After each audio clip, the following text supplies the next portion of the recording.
husband Evan Carmichael, and how to set up for success no matter where you come from. Enjoy!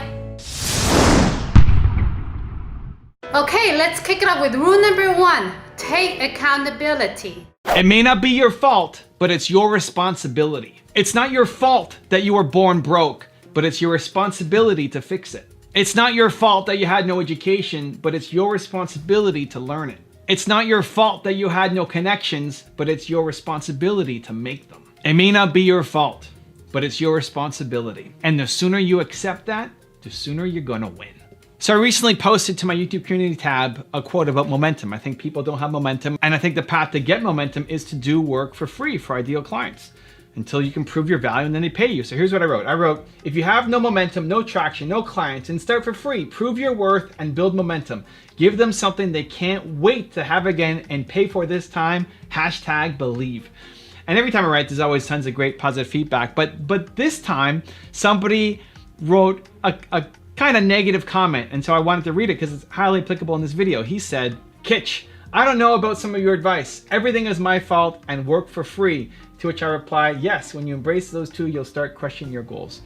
It's a hard message to take on, right? Whether everything is your fault, everything is your responsibility, where you are right now, it's not about beating yourself up. It's not about saying, I suck and I can't get out. It's saying, listen, this is what happened to me. That's the past. The past doesn't have to equal to the future. Everything that I was born into and the circumstances that I grew up with, they don't have to be where I go going forward. Look at all your heroes. Look at the people who've made huge inroads, changed the world, the people that you look up to and aspire to be like. Very few of them were born super wealthy. Most of them had a worse upbringing than you did, and they could make it, so why can't you? You're just locked in your story. Too many people are locked into their story. They're not taking responsibility. They're not saying, this is my problem to get out of. I wasn't put here, right? You've been drafted into a war that you did not start. You were put here, and you have to survive, and then you have to learn to thrive. And it's that decision that you are in charge, that you're responsible, that if you go to the mirror and you say, why am I not achieving my goals? Why am I not further ahead? As long as you're blaming somebody else, that might keep you comfortable. It keeps you comfortable. It means you don't have to do anything, right? You're not winning because your mom hit you. You're not winning because your dad never supported you, right? You're not winning because the school system sucks. As long as it's somebody else to blame, it's comforting.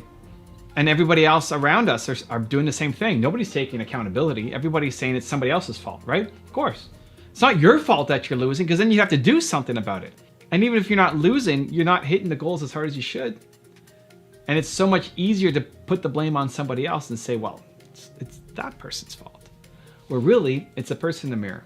It's you, it's me. I am not further ahead in my business, on my YouTube channel, not because of the YouTube algorithm, not because my team didn't deliver the right video on time. Me, I'm the problem. It's my fault. It's my responsibility, right? I have to go fix it. I created this mess. It's not a mess, it's amazing, but I'm not at 10 million subscribers because of me. It's not that people don't want to watch the content and people don't want to be inspired. It's me. I need to get better. I need to improve. And even if it wasn't my fault, just taking that on gives you hope that you can change it. And as soon as you start putting, not even the blame. I think blame is not, I don't think blame helps. I don't care who to blame. I care how do we fix it, right? If there's a problem that happens in my business, it's not like who screwed up. I don't care who screwed up. I care what are we gonna do to make sure that we can get out of this hole and that it doesn't happen again the next time, right? Taking personal accountability for where you're at. If you have not hit your goals, this is good news. You can, but nobody's coming to save you. Nothing's gonna magically change around you. You're the change. You will make the change. You can go make it happen. If I want to grow my business bigger, I need to accept that I need to grow bigger. Me, personally, Evan Carmichael. It is my fault. It is my responsibility. I am to blame. And use that as a kick forward to say, great. Like at the beginning, it may suck. Say, oh man, I've wasted how many, weeks, months, years going down the wrong path, just casting blame on other people, realizing now it's my fault. Okay, well, what can you do about it? Now you can change it. Like at the start, the realization sucks, but then it's also the greatest thing of all time. If you're coming out from under the rock and realize, oh my God, this is all my fault, that gives you the power to fix it. Because as long as you're relying on somebody else to do something and they don't show up, you can constantly blame them, but you're never growing, you never accomplish anything because you're waiting for them. You don't have to wait for anybody. It's just you. And you can fix it. You have the strength, you have the power, you're Michael Jordan, you have the abilities, you have the skill set, and if you don't have it yet, you can develop it, you can acquire it. Because your heroes did it, and you can too. So how do you do it? I'm gonna give you a 3-step process that I think will help. Step number 1 is accept responsibility for where you're at. Just say, I'm here because of me. Just accept the responsibility. Don't beat yourself up over it. Don't say you've wasted however many years in the same spot. But this is your responsibility now. That where you're at right now is a result of everything that's happened to you and the choices, decisions that you have made. Even if other people have negatively impacted you in some way, it's still your responsibility now to fix it, that you can change it. Just accepting responsibility without the burden and the pain of feeling like you wasted a whole bunch of time, right? It's a clean slate. We're starting over. However old you are, great. You're starting fresh. And you get to create the next 2 decades of your life. How about we make it a masterpiece? Step number 2 is decide what needs to change. You want to make that masterpiece of a life happen? Awesome. What needs to change? Who do you need to become? What are the habits that you need to do? The people that you look up to, respect, admire, who've done what you want to do, who came from worse than where you came from, they've gone off and achieved. What did they do? What actions did they take? What skill sets did they learn? What mindset shifts did they need to make inside them? Who did they start hanging out with, right? All of those. What are the habits? What media did they consume? What books did they read? All of it. Understanding what you need to change allows you to create a roadmap. So you want to build that beautiful life, that amazing life? Amazing. What needs to change? Now, decide what needs to change. You may not even hate your life. That's even worse. If you don't hate your life, it's harder to make growth. If you absolutely hate your life, you say like, this sucks, I'm moving on, you've hit rock bottom, then it's actually very easy to grow. It's when things are just good. You don't hate your life, but it's good, right? Your life is good, you have internet, you have family, it's good. But you know you're capable of more. That's where you need to push. That's where you need to decide, like, what does an amazing life look like? What does a masterpiece of a life look like for you? And write it out and look at it and get emotional. Like, I want that. That must happen. And if you're feeling that, then what has to change in you to go off and make that happen? Decide today. And step number 3 is map your actions to your ambitions. You say you want this. You say you want that masterpiece of a life. You say you want to be here. Great. What are you going to do every week? What are you going to do every day? Your calendar dictates who you are. Success is habits, not some final destination. So how can you map your actions of what you're doing in your calendar to your ambitions to become the person that you want to become and achieve what you want to achieve? So if you've decided, you've taken responsibility for where you're at in life, and it's your responsibility to fix it and change it. You've mapped out what a great life looks like for you. Great. Now break that down. Instead of thinking 10, 20 years out, what are you going to do today? What are you going to do this week? Pull out your calendar from Sunday to Sunday and map out where you're going to be spending your time. And then step above it and look at it and say, if I did these things for the week, if I did those things, will I move closer to building that life that I want? And if it's the yes, amazing, do it. And if it's no, then go fix it. Then all you have to do is get up every day and do the work. If you want more confidence and motivation, please check out our 254 series. The link is in the description below. So you have to really want to do it. If it's a bucket list thing that you have to do and you're deeply passionate about it, you have a message that you want to share, or this needs to come out, right? You need to give birth to this thing. It's that important to you. Then you should go out and do it. 1, pick the right things to work on, and then 2, focus on executing those things. Surround yourself with greatness. If you want to be more confident, you need to surround yourself with things that make you feel confident. Rule number 2, unlock your talent. You have Michael Jordan level talent at something, but instead of being world class at that thing, you settled for being just above average at something that you should not be doing. Albert Einstein once said, everybody is a genius, but if you judge a fish by its ability to climb a tree, it will believe its whole life that it is stupid. That's most people's problems. You are a fish, and you're trying to climb a tree instead of going and being great at swimming. This is the exact problem that I am on a mission to solve. So I recently had a young entrepreneur come to one of my Toronto Q&A meetups that are free that I host every week. And he said, Evan, I have a problem. I'm trying to decide between what my parents want me to be, which is an architect, and what I feel a yearning towards, which is being a musician.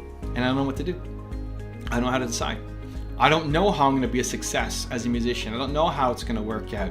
And my parents want me to be an architect, and there's this clearly defined path for how to do it. And he's afraid.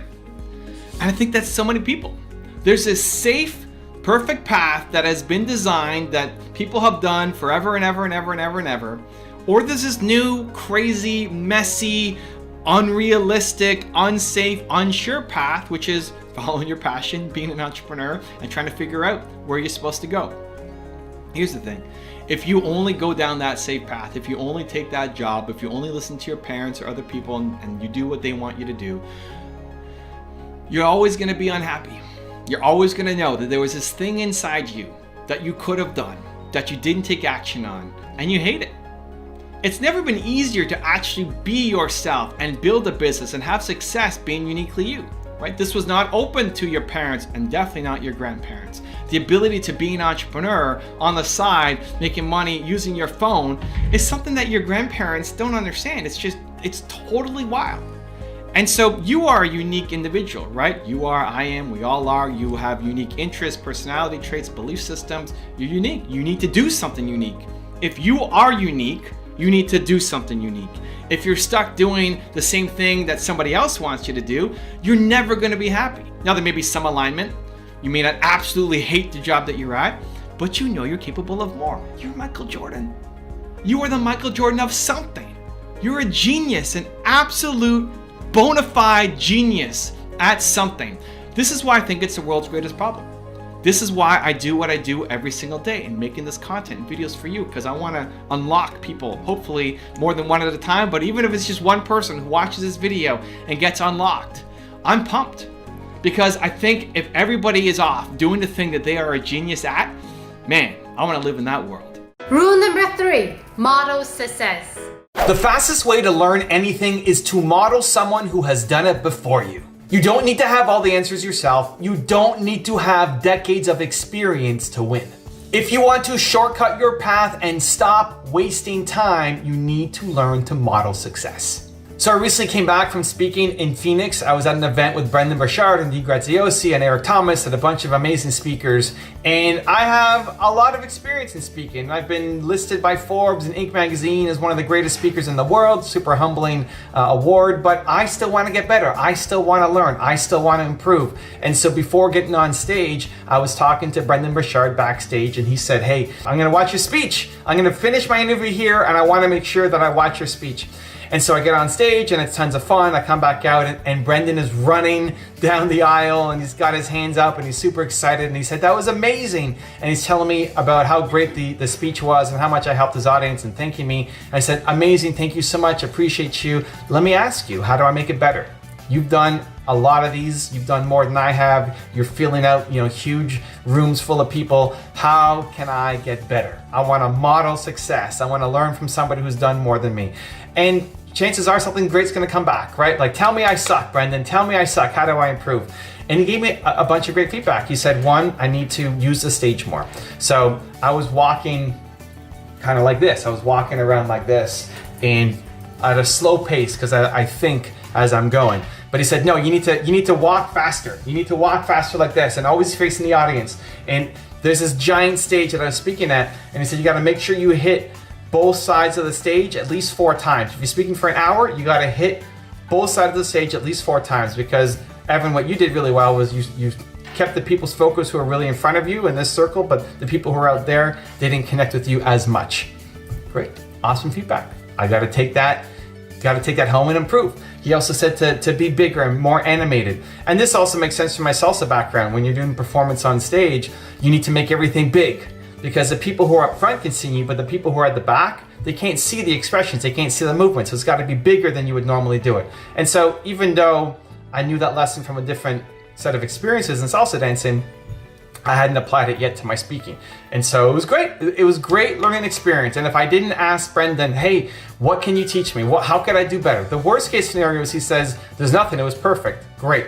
I want to know how I can improve though, right? And he gave me 2 pieces of advice that now I could take into my next speaking gig to make it even better, right? That's the idea of modeling success. You find people who've done it before, who are better than you at least one certain thing, and ask them, how did they do it? And ask them to critique you and break you down, because through that, you will shortcut your path to getting there faster. Now I've got a very special bonus clip on Trigger Yourself for Success that I think you're gonna enjoy. But before that, it's the question of the day. What is the #1 goal that you need to chase down this week? And if you made it this far in the video and you promise to take action after watching, we don't just watch video, we do something. I want to celebrate you. Give me a hashtag believe in the comment below. The trick to getting yourself into action mode is to trigger yourself for success. Triggering yourself for success means you've taken the decision making out of it, that as soon as you come up with an idea, you have trained yourself by default into action mode. You see, your brain will always talk you down from things because it's trying to keep you safe and it only understands a world that currently exists that is logical and practical. Until you learn to trigger yourself for success, you will constantly doubt your thoughts, your ideas, and your actions. This video is gonna help. So today, I wanna talk about this bag right here. A lot of you leave comments, the newer fans of the channel say, why is Doritos sponsoring your videos? Evan, why don't you have a healthier sponsor? Don't you know what bad Doritos does to your body? You should be promoting healthy living.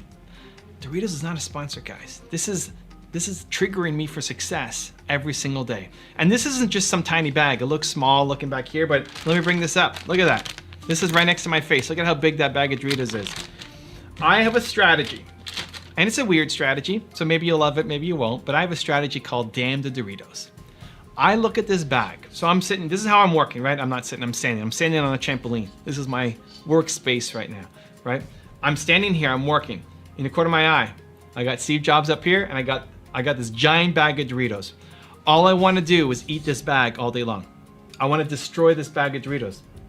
Look at that giant chip. Oh, I'm going to start drooling soon. I love it. I want to eat that all day long. This bag is here as a reminder of how great I am. This is the mental conversation inside my head. Evan, you're awesome. You're awesome for not eating those Doritos every day. And I want it as a reminder. People say, doesn't it take a lot of willpower? No, it builds, for me at least, builds the willpower, builds my strength. Every time I see that bag of Doritos, makes me feel better about myself, that I'm not eating it and I have the strength to keep going. And so why I have that here is when you're on a diet, right? This is how it began. When you're on a diet, your friends, your family, the experts will say, get rid of all the junk food from your house, get rid of it all, because otherwise you'll be tempted and then you're gonna eat it and then you're gonna ruin your diet.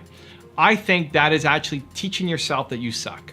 You're teaching yourself, I'm a weird duck, you're teaching yourself that you are not strong enough to be around the thing, and so I need to get it out of my environment. The only way that I can stick to this thing is if this other stuff is nowhere close to me. I think you're telling yourself that you suck. I think it's a big crutch. And just like when you break your leg, you have a crutch, your ultimate goal is to not have a crutch. It's to walk, it's to run, it's to be stronger than before, right? And so as a step one, maybe it's good, right? As a step one, okay, fine. You broke your leg, you have a crutch. You want to get on a diet, you're addicted to junk food, get it out of the house, awesome. But as soon as you go on vacation, as soon as you go to an office party, as soon as you go to New Year's, any kind of party, you're gonna destroy the food because you've trained yourself every day that you suck, that you're not capable. I think you're a genius. I think you're stronger than you think. And so I tested it first with myself and I thought, you know what? Doritos are my nemesis, right? I love Doritos. Oh my gosh, just looking at that bag. So I went to Costco and bought the giant size bag of Doritos. I said, I'm gonna put this on my desk all day long. Because damn the Doritos, because the Doritos are stronger than me? I don't think so, right? I'm Evan Carmichael. And same thing for you. That thing that is holding you, that's stronger than you? I don't think so. Remember who you are. Remember how strong you are. And that's what this is here for. And it's been awesome to see people now take this up. A friend of the channel, Liron, was trying to get off of sugar, and he has this coffee cup with a saucer, and he drinks his morning coffee, and he put 2 packets of sugar on the saucer right next to the coffee. So he pours his coffee, has the sugar right next to it, and he just starts drinking it and puts it down and looks at the sugar packs and then just drinks the coffee again and puts it down, looks at the sugar packs, and his wife thinks he's crazy. And he's a little crazy too. You gotta be a little bit weird duck, but I think this is actually how you build your strength. Mark Drager, another friend of the channel, is addicted to the Peak Friends cookies. You know, the ones that have the red on the inside and the cream in the middle. Those are among my favorites too. And so his COO, when he heard this, went out and bought all these boxes of Peak Freens and put it on Mark's desk. And he opened it up. And this is one of my favorite things to do. Whenever I'm around Doritos or something I really love to eat, not just say, oh, put that away from me. Don't be around me. I can't have that. And not just look at it. I want to smell it. So Mark took these cookies, brought it right up here. Peak Freen cookies, right up here. Oh, and you can just see the joy on his face just as he's bringing back memories and just what those cookies are going to taste like when they enter his stomach, and just goodness everywhere, right? The smile on his face, maybe a little bit of drool coming out. You just, and then put the cookies down and walk away. And how great that makes you feel as a human to say, here's one of my biggest weaknesses of all time. Bring it. I own you. Put it down and walk away, right? I think that's how you actually build strength. By doing those difficult things, by triggering yourself for success. Every time I see the Doritos bag, I feel better about myself, I feel stronger about myself, and I want you to do the same thing. If any of you are gonna take on that kind of challenge, I wanna hear you, I wanna follow you, I wanna see how your journey is going, because it can be one of the biggest, most important life-changing decisions that you embark on.